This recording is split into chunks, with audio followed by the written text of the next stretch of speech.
அனைவருக்கும் வணக்கம். நம்ம இந்த வீடியோவில் இன்னைக்கு நடந்து முடிஞ்ச குரூப் 2 எக்ஸாமில் கேட்ட மேக்ஸ் கொஸ்டினுக்கான ஆன்சர் எக்ஸ்ப்ளனேஷன் தான் பார்க்க போகிறோம். அடுத்தடுத்த வீடியோவில் தமிழ் ஜென்ரல் ஸ்டடீஸ்க்கு எல்லாத்துக்குமே பார்ப்போம். இந்த வீடியோ முடிஞ்ச உடனே இந்த ஆன்சருக்கு பிடிஎஃப் நம்மளோட டெலகிராம் குரூப்பில் கொடுக்குறேன். அதை எடுத்து பார்த்துக்கோங்க.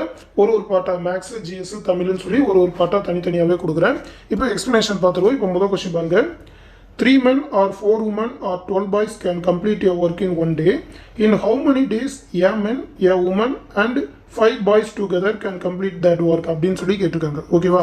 அதாவது 3 ஆண்கள் அல்லது 4 பெண்கள் அல்லது 12 சிறுவர்கள் ஒரு வேலையை ஒரு நாளில் முடிப்பர் எனில் ஒரு ஆண் கமா போட்டிருக்காங்க. அப்போனாக்கா ப்ளஸ் ஒரு ஆண் ஒரு பெண் மற்றும் 5 சிறுவர்கள் இணைந்து அவ்வேலையை எத்தனை நாளில் முடிப்பாங்க தான் கேட்டிருக்காங்க. கம்பைன் பண்ணி கேட்டிருக்காங்க. ஃபர்ஸ்ட்டு அந்த எல்லாருமே ஒரே ஆளாக மாற்றணும். ஒன்று உமனாக மாற்றணும், இல்லை மென்னாக மாற்றணும். 3 மென்னு, அவங்களும் 4 உமனு, 12 சில்ட்ரன்ஸ். ஓகேவா? இவங்க எல்லாருமே ஒரு நாளில் தான் இந்த வேலையை முடிக்கிறாங்க. அப்போ 3 மென்னு 4 உமனுக்கு சமம், 4 உமனு 12 சில்ட்ரனுக்கு சமம். நமக்கு எல்லாத்தையுமே மென்னாக மாற்றிக்குவோமே. 3 மென்னு இருக்கா? அப்போ 4 உமன் 3 மென்னுக்கு சமம்னா ஒரு உமன் எத்தனை மென்னுக்கு சமம்? 3/4 மென்னுக்கு சமம். ஓகேவா? அதே மாதிரியே 12 சில்ட்ரன் 3 மென்னுக்கு சமம். அப்போ ஒரு சில்ட்ரன் எத்தனை மென்னுக்கு சமம்? 3/12 மென். அடிச்சோனாக்கா 1/4 வரும். ஓகேயா? 1/4 மென், 1 சில்ட்ரன். இப்போ அவங்க என்ன கேட்டிருக்காங்க? ஒரு மென்னு ஒரு உமனு 5 சில்ட்ரன் சேர்ந்து எத்தனை நாளில் முடிப்பாங்கன்னு தான் கேட்குறாங்க. இது எல்லாத்தையுமே மென்னாக மாற்றிக்குவோம். ஒரு மென்னு ஒரு உமனுக்கு பதிலாக 3/4 மென்னு, 3/4 மென்னு 5 சில்ட்ரன், 5 சில்ட்ரனுக்கு பதிலாக ஒரு சில்ட்ரன் 1/4 மென்னா 5 1/4 பெருக்குன்னா 5/4 மென்னுன்னு வரும். எத்தனை நாளில் முடிப்பாங்க தான் கேட்குறாங்க. இது அப்படியே கூட்டினீங்கனாக்கா கீழே வந்து 4ஆல் எல்சியம் எடுக்கும். எடுத்தோம்னாக்கா இதையும் 4ஆல் பெருக்கணும்னா இது ஒரு 4 மென்னுன்னு வரும். 4 + 3 7, 7 5 12 மென்னு. ஓகேவா? அடிச்சோனாக்கா ஒரு நாள் 4 3 12னா 3 மென்னு எத்தனை நாளில் முடிப்பாங்க அப்படின்றது தான் ஆக்சுவல் கேள்வி மாதிரி. நமக்கு தான் சொல்லியிருக்காங்களே 3 மென்னு ஒரு நாளில் முடிப்பாங்கன்னா அப்போ 3 மென்னு ஒரு நாளில் முடிப்பாங்க. ஆன்சர் ஏ தான் கரெக்ட். ஓகேவா? சிம்பிளாக இந்த மாதிரி கம்பைன் பண்ணி போட்டு வேண்டியது தான்.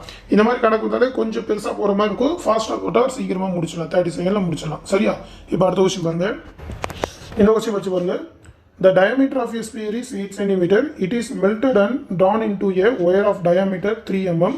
The length of the wire is அப்படின்னு சொல்லி கேட்டிருக்காங்க. ஓகேவா? 8 சென்டிமீட்டர் விட்டம் உள்ள கோலமானது உருக்கப்பட்டு 3 மில்லிமீட்டர் விட்டம் உள்ள கம்பியாக உருக்கப்பட்டால் அக்கம்பியின் நீளம் என்னன்னு கேட்டிருக்காங்க. ஓகேவா? கம்பியாக நீட்டுறாங்களா அப்படின்னா உருளை. ஓகேவா? ஏன்னா 3 மில்லிமீட்டர் விட்டம்னு சொல்லிட்டாங்க. 8 சென்டிமீட்டர் விட்டம் உள்ள கோலத்திலிருந்து 3 மில்லிமீட்டர் விட்டம் உள்ள உருளையாக மாற்றுறாங்கன்னு அர்த்தம். ஆனால் பார்த்தீங்கன்னாக்கா இது சென்டிமீட்டரில் கொடுத்துருக்காங்க, இது மில்லிமீட்டரில் கொடுத்துருக்காங்க. ஆன்சர் வந்து மீட்டரில் கொடுத்துருக்காங்க. அப்போ நமக்கு ஆன்சர் மீட்டரில் வரணும். எல்லாத்தையுமே மீட்டரில் போடணும். எப்படி? கோலத்தோட கொள்ளளவை உருளையோட கொள்ளளவாக மாற்றுறாங்க. கோலத்தோட கொள்ளளவு வால்யூம் ஃபார்முலா என்ன? 4/3 πr². இதைத்தான் உருக்கி உருளையாக மாற்றுறாங்க. உருளைக்கு πr²h இப்படி மாற்றுறாங்க அப்படின்னு சொல்லி போட்டுட்டா இந்த ஹெச் தான் நமக்கு தேவை. இதில் வந்து இந்த ஆர் வந்து இந்த இதோட விட்டம், இந்த ஸ்மால் ஆர் வந்து உருளையோட விட்டம். எல்லாத்தையுமே நம்ம விட்டத்தில் கொடுத்துருக்காங்க. ஆரமாக மாற்றணும். அப்போ 2ஆல் டிவைட் பண்ணும். 8 2ஆல் டிவைட் பண்ணால் இது 4, 3 2ஆல் டிவைட் பண்ணால் 1.5 வரும். அப்போ அப்படியே இருக்கும். 4/3 π இன்ட்டு ஆருக்கு வந்து 4 × 4 × 4. ஓகேவா? இது வந்து சென்டிமீட்டரில் இருக்குது. மீட்டரை மாற்றோம்னாக்கா என்ன பண்ணும்? சென்டிமீட்டர் மீட்டராக மாற்றினா 100ஆல் வகுக்கணும். அப்போ /100 /100 /100. அதே மாதிரியே πr² வச்சா π. இதில் ஆர் வந்து 1.5 மில்லிமீட்டர்லேருந்து மீட்டருக்கு மாற்றணும். அப்போ 1000ஆல் வகுக்கணும். /1000 1.5 /1000 × h. ஓகேவா? இதில் ஒரு 3 0, இதில் ஒரு 3 0 அடிச்சிட்டாக்கா 0 போச்சு. இப்போ அதோட பெருக்க வேண்டியதான். இந்த 1.5 எப்படி மாற்றலாம்? 10ஆல் பெருக்கி கீழே 10ஆல் டிவைட் பண்ணலாமா? அப்படின்னாக்கா அடிச்சோன்னா 5ஆல் அடிச்சோன்னா 3 5 15 7 10 வரும். அப்போ இதை 3/2 3/2ன்னு எடுத்துக்கலாம். ஓகேவா? இந்த பைக்கும் இந்த பைக்கும் கேன்சல் ஆயிடும். அப்போ மேலே வந்து ஒரு 4ஆல் பெருக்கணும். கீழே வந்து ஒரு 3, இது ஒரு 3, இது ஒரு 3 கீழே வந்துடும். அப்போ இந்த இடத்துல ஹெச் மட்டும் இருக்கும். அப்போ 4 × 4 × 4 × 4 1024ன்னு வரும். /3 × 3 9, 9 × 3 27. இதால் வகுத்தோம்னாக்கா ஹெச் வந்துடும். இதை நீங்கள் அடித்து பார்த்தீங்கன்னா 37.9 மீட்டர்னு ஒரு ஆன்சர். ஓகேவா? அப்போ ஆன்சர் என்ன? 37.9 தான். சரியா? நீங்கள் இதை அடித்து பாருங்கள். இதை வந்து நீள் வகுத்தல் முறையில் போடணும். சரியா? இப்போ அடுத்த கொஸ்டின் பாருங்க. அடுத்த கொஸ்டின் பாருங்க. ஒரு கூட்டு வட்டி கணக்கு. இதெல்லாம் பார்த்தீங்கன்னா டேட்டா மாற்றாமல் ரிப்பீட்டடாக இதே கொஸ்டின் கேட்டுக்கிட்டு இருக்காங்க. ஒரு தொகை வந்து 3 வருஷத்தில் 13,380 ஆகும், 6 வருஷத்தில் 20,070ஆகவும் மாறுதுனாக்கா அந்த தொகை என்ன அப்படின்ற மாதிரி தான் கேட்பாங்க. ஓகேவா? காம்பவுண்ட் இன்ட்ரெஸ்ட் தான். காம்பவுண்ட் இன்ட்ரெஸ்ட் ஃபார்முலா என்ன? காம்பவுண்ட் அமௌண்ட்டுக்கு P1 + R / 100 whole power n. ஓகேவா? இதில் பார்த்தீங்கன்னாக்கா இந்த P1 + R / 100 ஹோல் பவர் 6 6 வருஷத்துக்கு. ஓகேவா? 6 ஆண்டுகளுக்கு 2070 மாறுதான். ஓகேவா? சாரி 20,070. இதுவே 3 வருஷத்துக்குனா P1 + R / 100 whole power cube. இந்த இடம் மட்டும் தான் மாறும். அது வந்து 13,380 மாறுதான். இதை அப்படியே டிவைட் பண்ணோம்னாக்கா இந்த பிக்கு பி அடிபட்டுரும், இந்த 3க்கு இதில் 3 அடிபட்டுரும். இதை அடிச்சிங்கனாக்கா இந்த ஹோல்ஸ் கியூப்க்கான அமௌண்ட் எவ்வளோ அப்படின்ற மாதிரி வரும். அதுக்கப்புறம் அந்த ஹோல்ஸ் கியூபோட வேல்யூவை இந்த P1 + R / 100 ஹோல்ஸ் கியூபில் போட்டோன்னா P மட்டும் கிடைக்கும். ஓகேவா? இதை நிறைய தடவை போட்டுக்கோ. ஆன்சர் என்னன்னு பார்த்தீங்கன்னா 8,920 தான் வரும். இந்த கணக்கை பார்த்தோன்னே மனப்பாடம் பண்ணி கூட போட்டுருக்கலாம். இதை நிறைய தடவை நம்ம போட்டு பார்த்துருக்கோம். இப்போ அடுத்த கொஸ்டின் பாருங்கள். இந்த கொஸ்டின் பாருங்கள். ஒரு பள்ளியில் கணிதம், இயற்பியல், உயிரியல் ஆகிய பாடங்களுக்கான இடங்கள் 5:7:8 என்ற விகிதத்தில் உள்ளன. இந்த இடங்களை முறையே 40%, 50% மற்றும் 75% உயர்த்துவதற்கான நெறிமுறை பெறப்பட்டுள்ளது எனில் உயர்த்தப்படும் இடங்களின் விகிதம் என்னன்னு கேட்டுருக்காங்க. ஓகேவா? அந்த ரைஸ் பண்ணதுக்கப்புறம் இருக்கிற ரேஷியோ கேட்டுருக்காங்க. ஒரு ரேஷியோலேருந்து இன்னொரு ரேஷியோ தான் பர்சன்டேஜை கொடுத்து மாற்ற சொல்லியிருக்காங்க. ஜஸ்ட் ஒன்றும் இல்லை. ஃபர்ஸ்ட்டு கணிதம், இயற்பியல், வேதியியல் கொடுத்துருக்காங்களா? அது எல்லாமே 5:7:8 இருக்கான். இந்த இயற்பியலை வந்து கணிதத்தை வந்து 40% ரைஸ் பண்ணுறாங்களா? இதுதான் 100%னா அடுத்து 40% கூட்டினா 140 மாறும். ஓகேவா? 7னாக்கா அதை வந்து 50% உயர்த்துறாங்கன்னா இது 100னா 150 மாறும் சேர்ந்ததுக்கப்புறம்.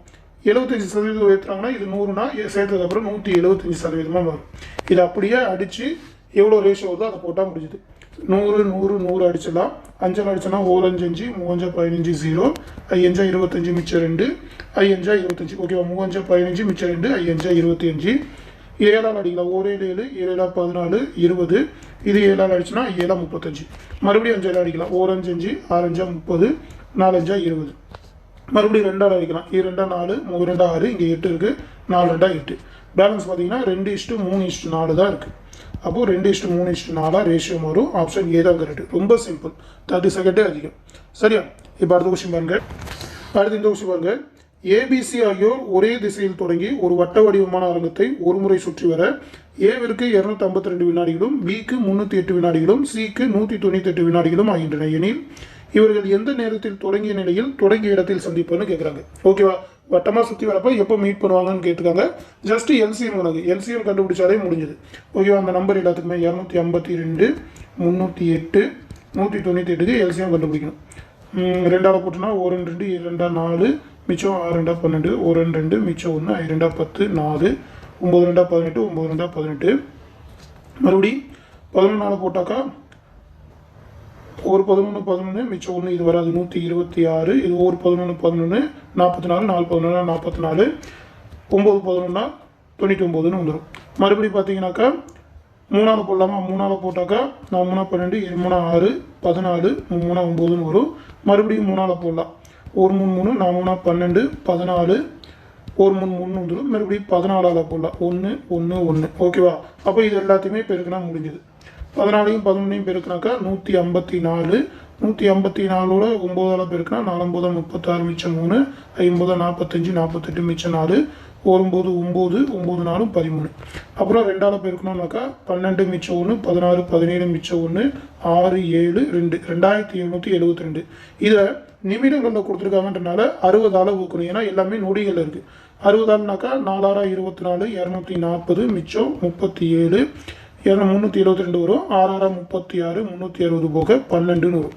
அப்போ 46 நிமிஷம் 12 செகண்ட். ஆப்ஷன் சி தான் கரெக்ட். ஓகே, ஜஸ்ட் எல்சிஎம் கண்டுபிடிச்சி அதை போட்டாலே முடிஞ்சது. சரியா? இப்போ அடுத்த கொஸ்டின் பாருங்க. இந்த கொஸ்டின் பாருங்க. 15 கிலோகிராம் சர்க்கரையோட விலை 255 ரூபா, 17 கிலோகிராம் டீ தூளோட விலை 1615, 22 கிலோகிராம் அரிசியின் விலை 572னா 18 கிலோகிராம் சர்க்கரை, 21 கிலோகிராம் டீ தூள், 27 கிலோகிராம் அரிசியோட மொத்த விலை என்னன்னு கேட்டிருக்காங்க. ஓகேவா? அதாவது கலந்து கிலோ மாதிரி கொடுத்துட்டு மொத்த விலை கேட்டிருக்காங்க. நம்ம 1 கிலோ எவ்வளோன்ற மாதிரி கண்டுபிடிக்கணும். என்ன பண்ணலாம்? சர்க்கரை 15 கிலோ 250, 255 15ஆல் வகுத்தா 1 கிலோ என்னன்னு கிடைக்கும். அடுத்து 18 கிலோ சர்க்கரையை கேட்குறாங்களா, அதை 18ஓட பெருக்கிக்க வேண்டியதான். ப்ளஸ் அடுத்து 1615 அப்படிங்கிறது 17 கிலோகிராம் டீ தூளோட விலை. நமக்கு 21 கிலோகிராம் டீ தூள் எவ்வளோன்னு கேட்குறாங்க, அது 21ஆல் பெருக்கிக்க வேண்டியதான். ப்ளஸ் அடுத்து 572 ரூபாங்கிறது 22 கிலோவோட அரிசியோட விலை. நமக்கு 27 கிலோ கேட்குறாங்க. 27ஆல் பெருக்கினா முடிஞ்சு போச்சு. இதை எல்லாத்தையுமே கூட்டி போட்டாலே ஆன்சர் வந்துடும். ஆன்சர் எவ்வளோ வரும்னு பார்த்தீங்கன்னா 3003. ஓகேவா?